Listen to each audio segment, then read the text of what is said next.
Hey YouTube, CSM10495 here, AP Gov Review. Let's get right into it, shall we? Chapter 5, Civil Liberties. The first topic we have up here is entitled The Policies of Civil Liberties. So let's get right into that, right? Well, first of all, there's a big theme that you should really notice in AP Gov, and we like to talk, and it is that we like to talk about what the framers had to say. So, what did the framers think of, what did they want? Well, they wanted, according to the textbook here, they wanted limited federal powers.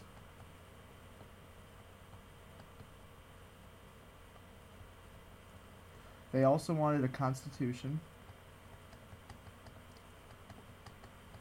But they wanted this constitution to be a list of, like a list of things they can do, or a list of things the government can do.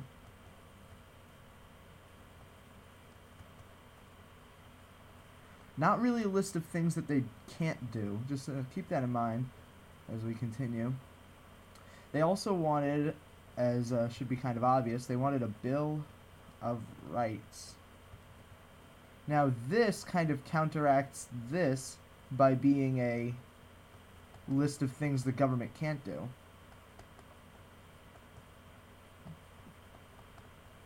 You know, because if we say the people have these rights, the government can't take those rights away because they're given. Okay. That's easy enough, right? Also, originally, this Bill of Rights, it really wasn't supposed to affect states. We'll see how that changed, though. And it was also a limitation of popular rule.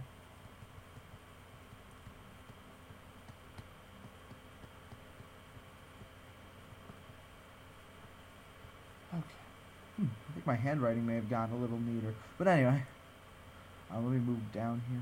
Okay. And just in addition in this section, they like to clarify that there actually is, and it's kind of tough to see it, so you're going to have to bear with me on this, but there is a difference between civil rights and civil liberties. So let's see if I can try to word the difference. So liberties are, let's see, we'll call them protections against the abuse of government power.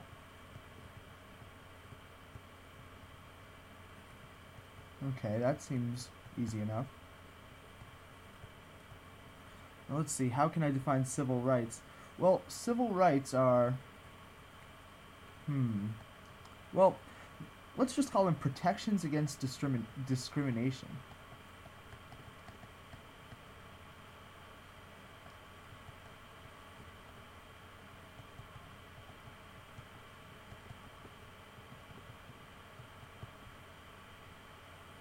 Now, they sometimes do go hand in hand, but they are two different things, and I do think it's important to clarify that so you're not talking about the wrong thing in the wrong case.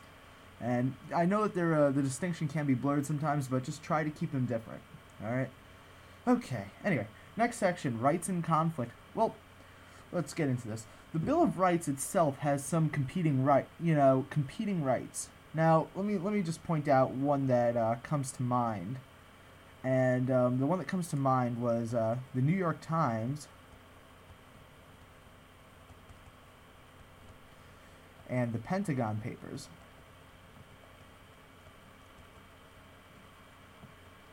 Now, long story short with this, the New York Times printed some articles, not really articles, but like papers that were somewhat confidential, and the government didn't like that.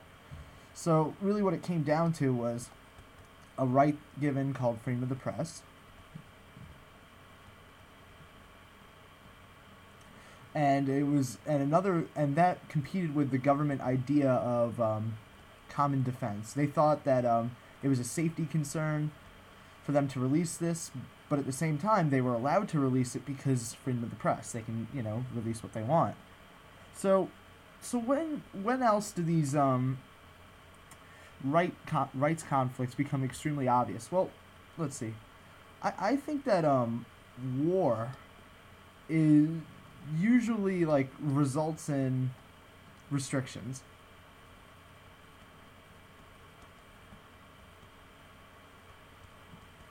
And this applies, in many countries. Ooh. But we focus on the U.S. gov. But let me just say that we had, let's see, the Sedition Act. I believe that was 1789, and that was during the French Revolution.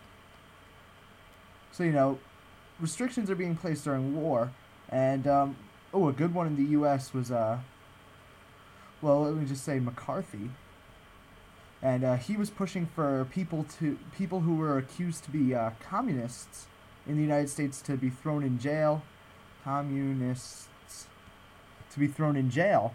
And this was during our, I guess, pseudo-war with Russia that we call the Cold War. So that resulted in restrictions on people, because if you were accused of being a communist, you were either thrown in jail or you could say someone else who was a communist. And a lot of time people made up names and just to get out of that. But that was during a wartime, and it led to rights being taken away, because otherwise, people, even if you were a communist, you have the right to your own view, you have the right to this, you have the right to that, and they're trying to take that away and restrict it and throw you in jail for it. Alright? So those are the rights in conflict. That's a good idea of when rights are in conflict. There are, of course, other examples as well. Those are just the two easiest ones that I thought of. We also have culture conflicts. Now, just think about it like this. So let's take culture. What was America? America, and taking Native Americans aside, let's talk about Europe coming over here. America was originally a bunch of European Protestants.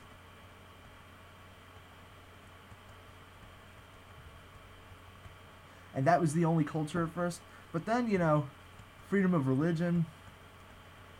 We attracted a lot of other people, a lot of other types. And now we have like a mishmash of all the other types of religion. And as a result, some of their cultures conflict with each other. For instance, like some Jewish people eat kosher food only. And yet, not all food is kosher. That's kind of a conflict right there, culture-wise. Not on such a high level, because, you could eat any other food, but it's just something to keep in mind. But what about when non-Christians,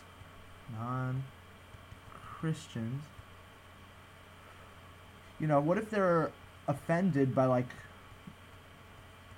the president having a Christmas tree, the president having a Christmas tree. So let's say government-sponsored Christmas tree.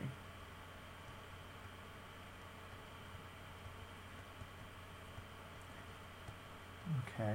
And while it may be in public interest to have a Christmas tree, someone who's not Christian might be offended by that. Or what about non-English, even though English isn't really the country's main, it is our country's main language, but it's not a national language. So what about non-English as a primary language in school? Some people might be offended by that.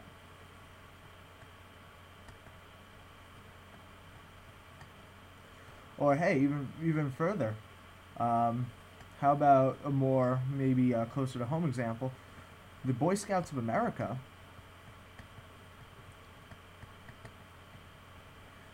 They don't allow homosexuals to be scout leaders.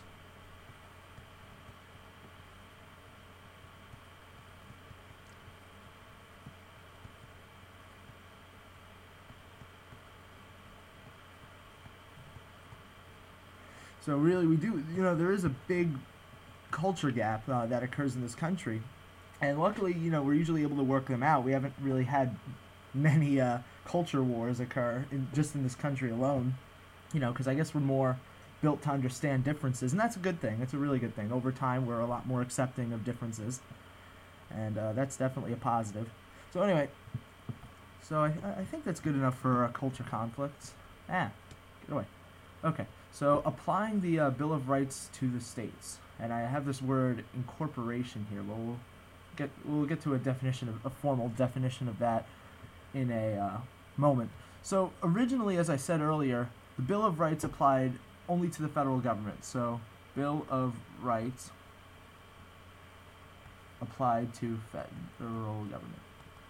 Federal. Okay, so originally, yeah, it was written just to apply to the federal government. The states really, it wasn't assumed that they would follow these Bill of Rights rules, and you know, besides some small things in the Constitution, for the most part,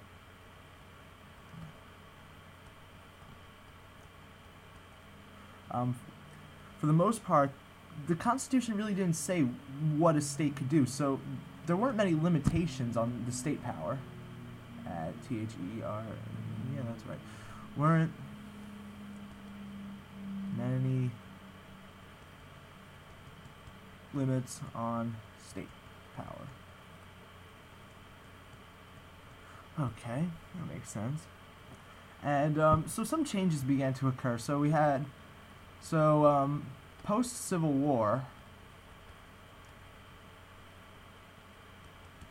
we had three big amendments that I'll talk about briefly. So we have the 13th, 14th, and I'm going to simplify them as best I can. So we have the 13th, 14th, and 15th Amendments.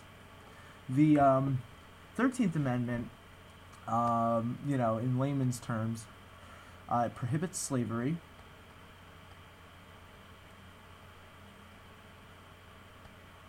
Okay. Prohibits slavery.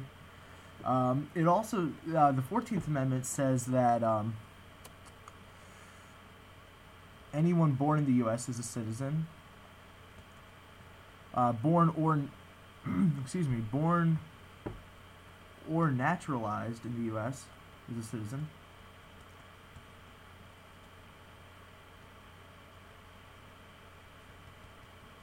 Okay, that's simple. And the 15th Amendment says that the government can't deny a citizen the right to vote based on race, color, or previous condition of servitude. So, 15th Amendment says the U.S. government can't deny voting based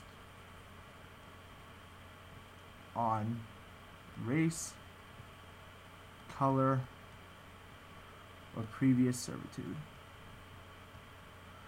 Servitude.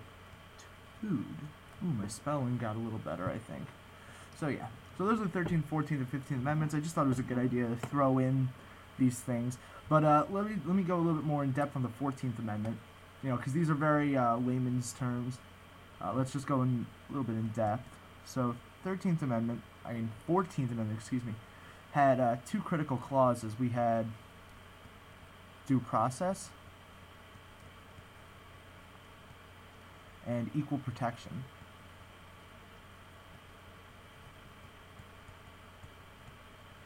Okay, so I'm going to go ahead and define these two.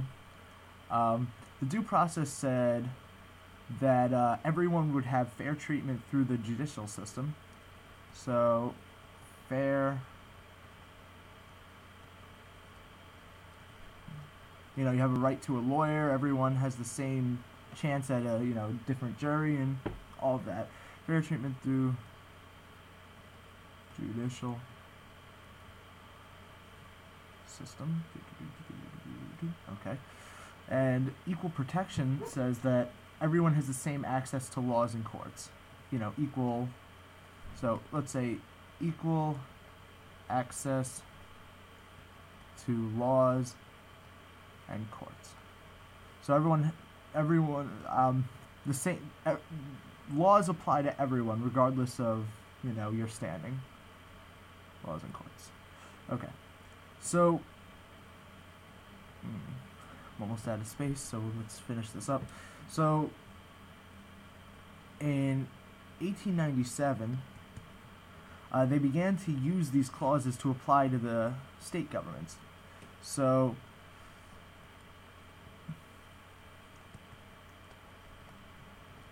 various amendments and other parts of the Constitution began to be applied to states.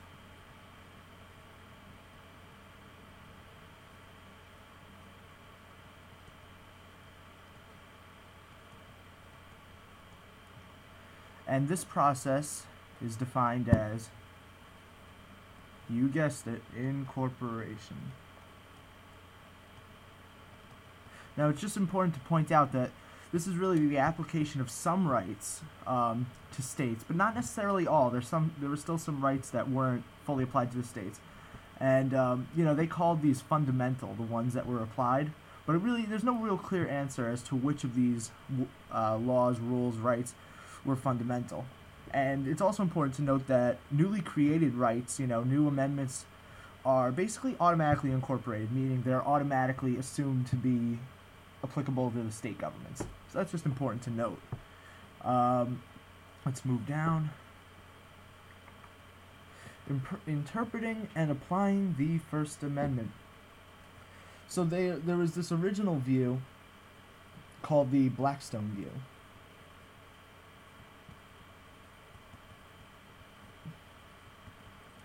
So the Blackstone view said no prior press censorship. You can print what you want. Okay. And besides that, let's see. But by, over time, as time goes on, by the late 1910s,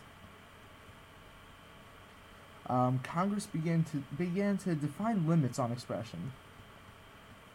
So they begin to limit expression.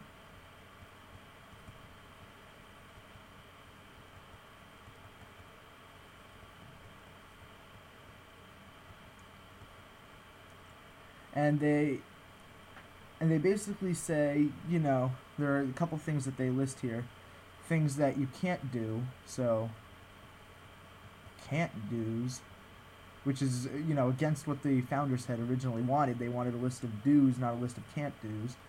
So, can't do, well, you can't be treasonous? Well, you can't show treason. You can't do things against your own country. That's what treason basically is. Insurrection, in addition to forcible resistance.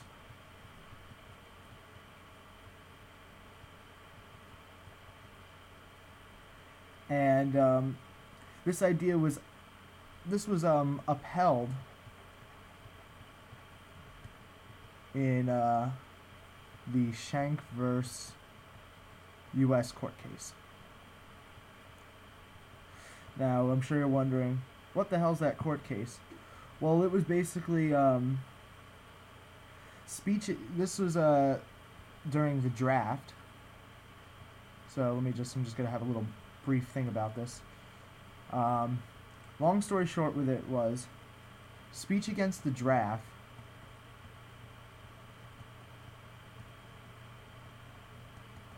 is not protected by First Amendment.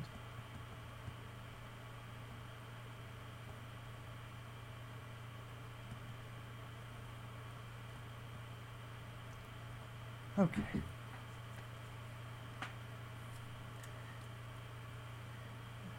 And of course, there were some justices in that case who disagreed with that. Justice Holmes dissents, saying that that it shouldn't be like that, but his side loses the case.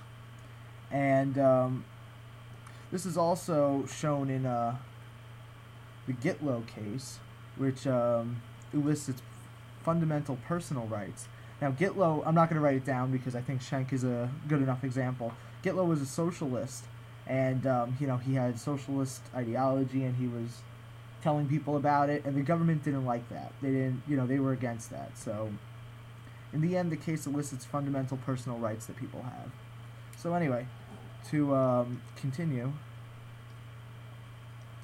I mean, you know what? I have another good one. One that just kind of confuses some people. So in 1977, there was an American Nazi march,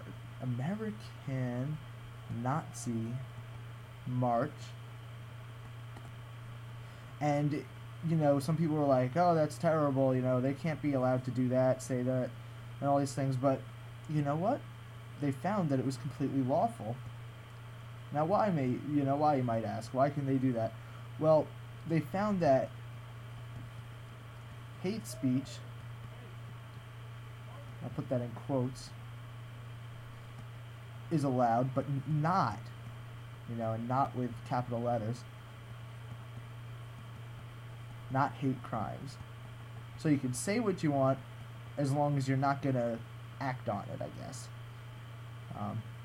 Yeah. It's kind of weird, but oh well. So, what particular types of speech can, you know what? I'm going to go down a little farther just so I have a little bit more space down here. Let's just continue that section for a moment. Let's continue it with the idea of what is speech. And I originally wasn't going to talk about this, but I'm just looking over some of my notes and I'm like, you know what, this might be kind of good to grasp a tiny bit. So, what is speech?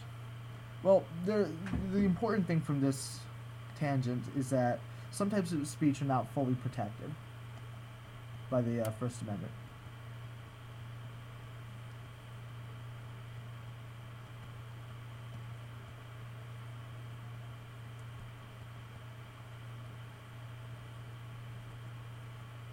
Okay, so they're not fully protected by the First Amendment.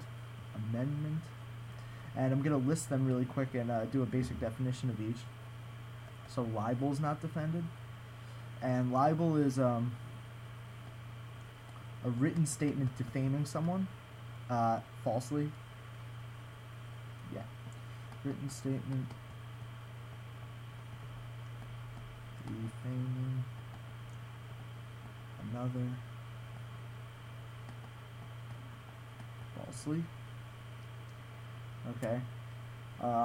In addition, obscenity, which can be defined as, let's say, patently offensive by community standards. So, if someone, by community standards, we would say that curses are potentially offensive. So they could consider that obscene, and you shouldn't, and as a result, they don't like you doing that in public. And I guess that kind of makes sense. It's just, we don't like people just walking down the street screaming curses at each other. But it's happening more and more. But I digress. So we also have symbolic speech as our final type of speech that's not protected by the First Amendment. So symbolic speech is an act that conveys a political message.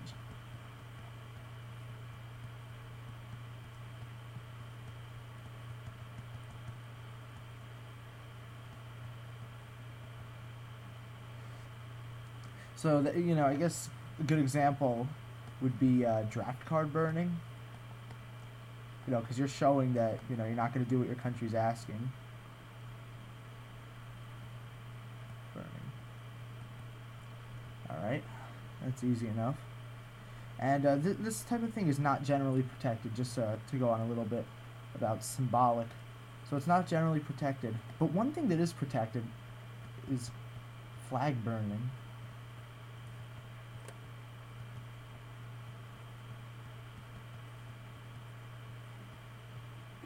And Congress has been reluctant to say that, to try to pass an amendment that says that flag burning is not allowed. But currently, the idea basically is that it's a restriction of free speech, free expression to say you can't burn a flag because you're showing that you're not liking the way something's done in the country. And, you're showing that you want political change or you want economic, social change, whatever the government would be able to do. So currently, that's allowed, which is kind of odd, but still. Anyway, so let's go back up to the regularly scheduled programming notes. So, next section is, who is a person? Or, what is a person? Well, a person, we like to think, hey, I'm a person. But at the same time, the textbook goes to say that, think about it like this. Let me just make a line. corporations and even activist groups, corporations, activist groups. They both have they have similar rights to a regular person. Or now, don't let me use the word person. Let me use the word individual. Individual. All right. So, because think about it, an anti-abortion group can go protest. They're showing expression. A person can go protest. You can print things that you want, and at the same time, a corporation can get in trouble for saying something that's not true about something else. So that's not protected. That's considered libel again. But whatever, doesn't matter. Just trying to relate it somehow. But when we think about like corporations and more commercial persons, as they say, what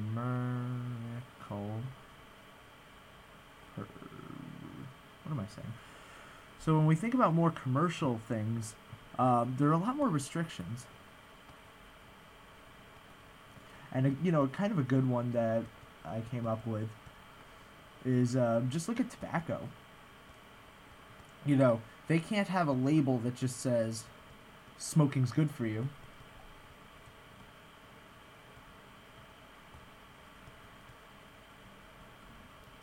Because in that case, freedom of speech, expression doesn't really apply, because it kind of falls under libel again. It's a written statement, that's false, with the idea of giving someone the impression that it's true. And that's not allowed, but especially with corporations, because it's a lot more obvious when they do something. It's a lot easier to catch it. So, in addition to that, there can also be restrictions on, and this is recent, on electioneering communications.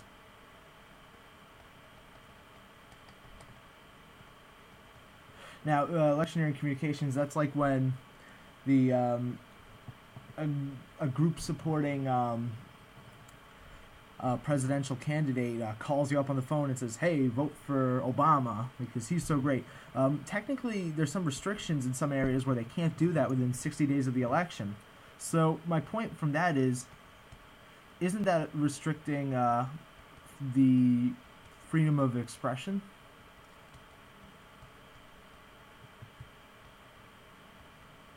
Well, it's a lot easier to do it in this case because, commercial has more restrictions. It's a lot easier to restrict them than easy to restrict an individual person.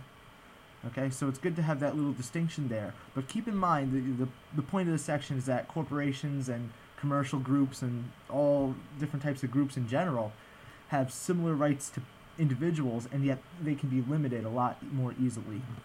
Okay? Alright, I think that kind of makes sense. I hope it does. At least a little bit. So, church and state. Okay. So this section on church and state. Well, we have the free exercise clause.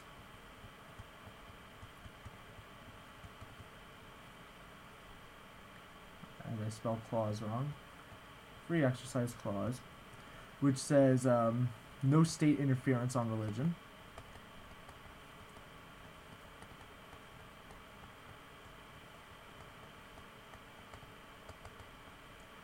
Right, that's easy enough. But at the same time,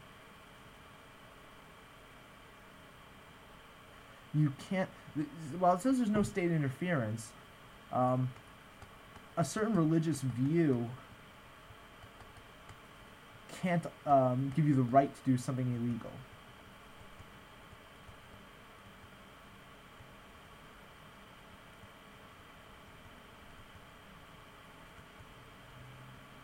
So if for whatever reason this religion says you have to go kill all these people, in America we allow religious activity, we're not against it, but at the same time, that's illegal to go kill someone. You cannot do it just because your religion says you can or should. Okay, so just keep that in mind. Um, in addition, this leads to some types of conflict. And I'm going to give you one example. Some religions object to war.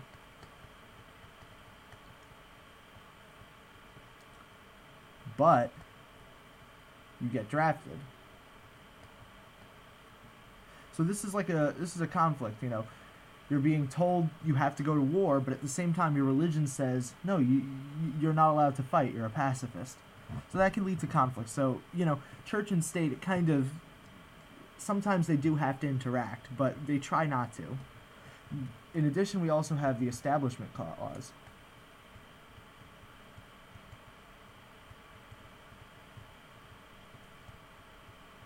The Establishment Clause, which says that there's no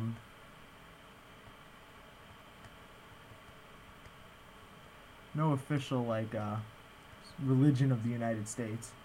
There's nothing established by us. And with that, we have the Jefferson view, which we've all kind of kept with us, which wanted a wall of separation.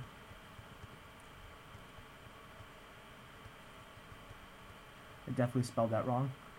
Between church and state.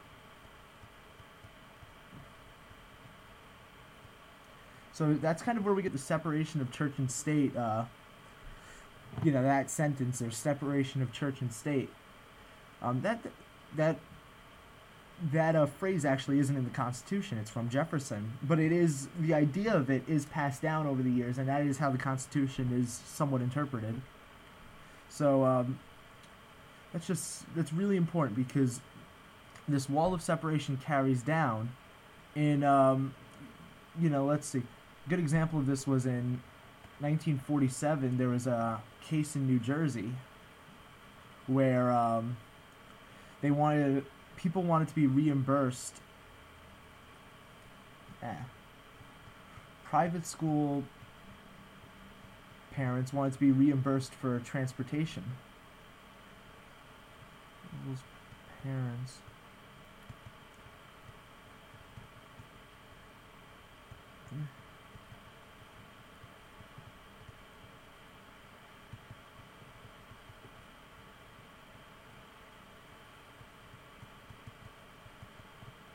So they want to be reimbursed for busing their kids to school, even though they don't go to a primary school. Even though they don't go to a state-funded school, they want money for this.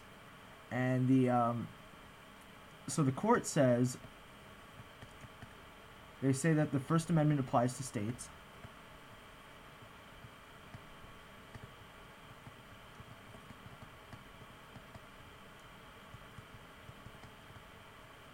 And in addition to this, the state also must be neutral towards religion.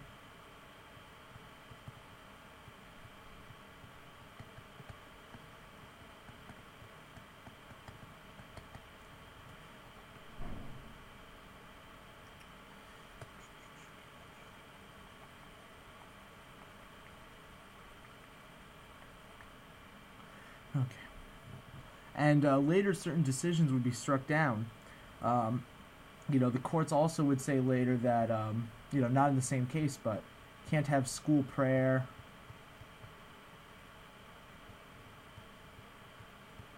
Voluntary or not, you can't do that. There's separation of church and state. They also said no teaching of creationism, because that's a religiously derived topic. Creationism is God created the heavens and the earth, and yada yada yada. You can go ask your religious person about that. They also disallowed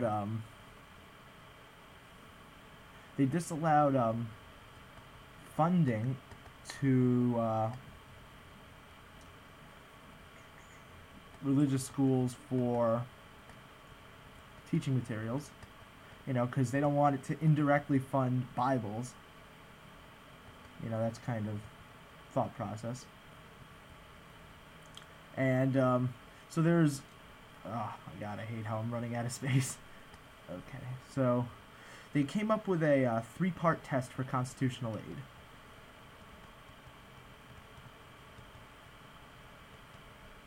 So there are three parts.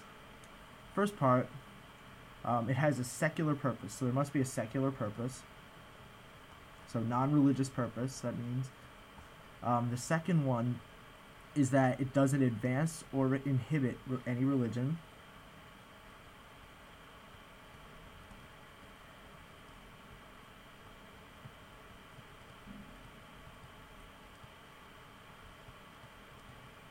Okay, that's good.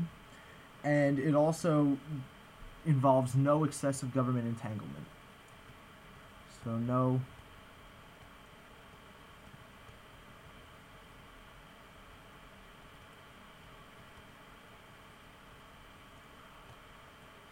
let me just write up here for constitutional aid, just so we don't get confused.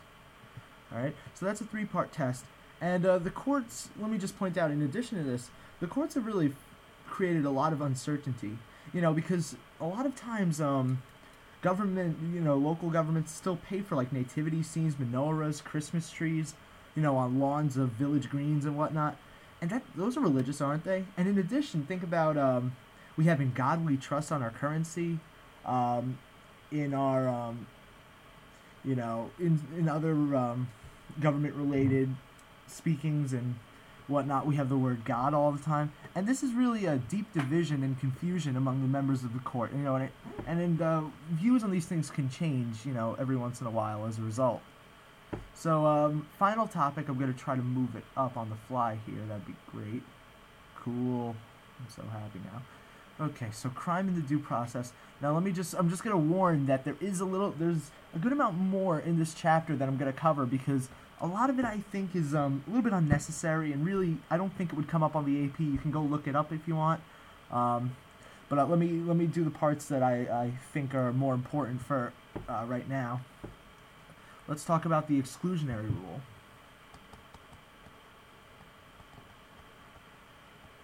The exclusionary rule. So the exclusionary rule says that basically, in order to use evidence in court,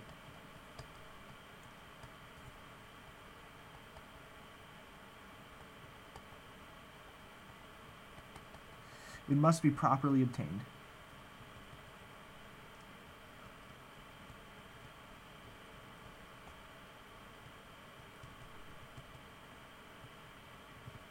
Okay, so a lot of nations around the world punish the police themselves from, when they get bad evidence. Well, in America, we punish by excluding the evidence. So if you don't get the evidence the right way, per se, it may not be able to be used in court. And there's a good chance it can't. But more and more recently, we're allowing badly obtained evidence to be used in court. But to continue, let's talk about search and seizure.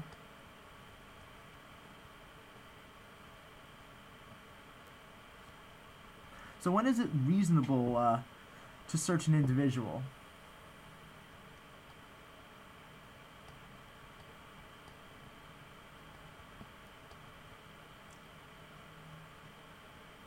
So we found that it's reasonable to search when you have a warrant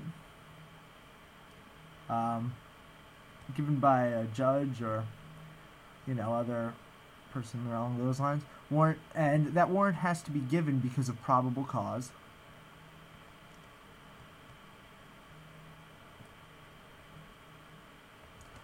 Or you can also search if it's incident to an arrest.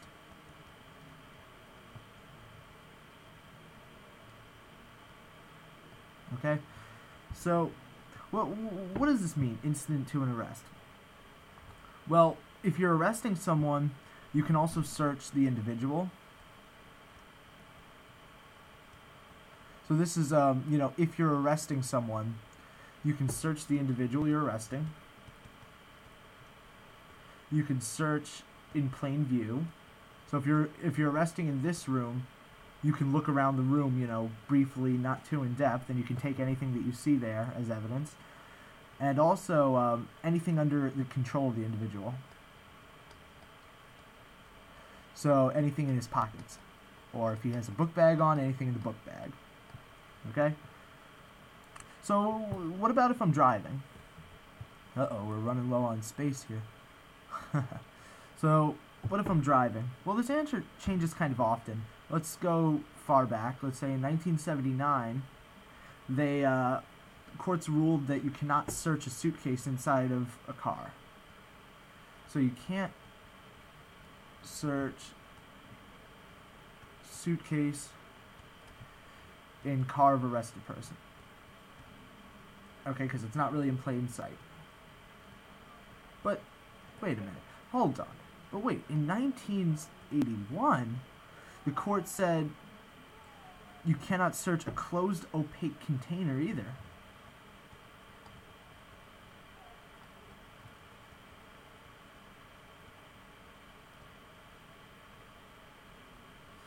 Jesus, man, I don't know how to spell. O-P-A-Q-U-E. Container. So they said you can't search a closed, opaque container either. In addition, in 1982, excuse me, you could search anywhere in car if you suspect contraband.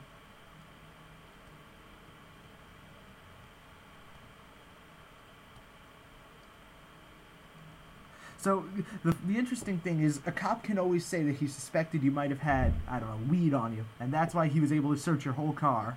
And, whatever he finds is applicable then. So this kind of just shows the extension of police power. So let's say...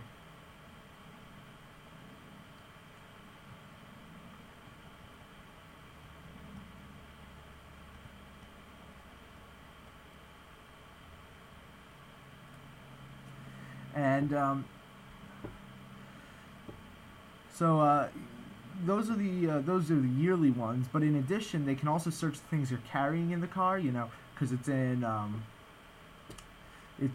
control of the individual. In addition to that, you can also search if there's a reasonable suspicion during a traffic violation stop. So that's similar to suspect contraband. If a cop wants to search your car, he can have a good reason. It's up to him. There's just so much I want to talk about. It's amazing.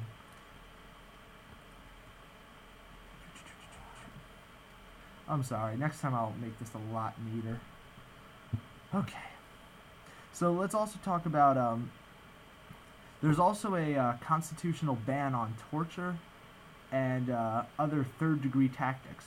So there's a ban on torture and third-degree tactics. In addition to this, we also have, let's talk about quick the Miranda case and Miranda in general. The Miranda case found that, well, not really found, but says that, or what came of it is that confessions are considered involuntary and therefore kind of null if rights are not read first.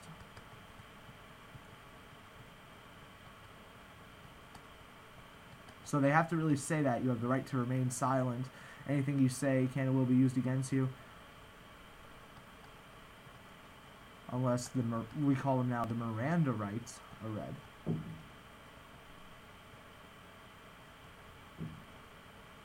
Okay, so that's kind of important. In addition to that,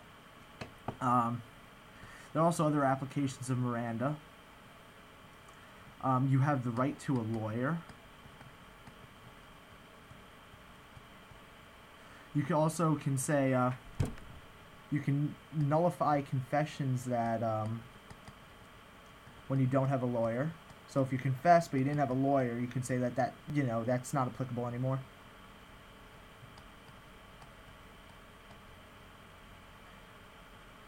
In addition, I mean, there are a few other applications of Miranda. You can look in the textbook. They have a nice little list going there. Let me just talk really quickly about, there's a little bit of a relaxing to the exclusionary rule we talked about earlier.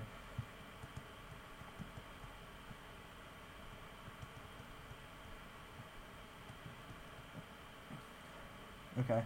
So originally this rule was useful, but recently, more and more recently, has become too technical to really act as an effective deterrent to police officers, you know.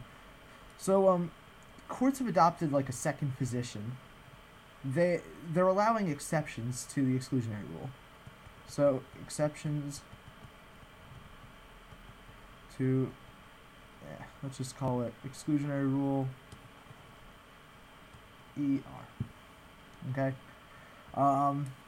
They have good faith exceptions.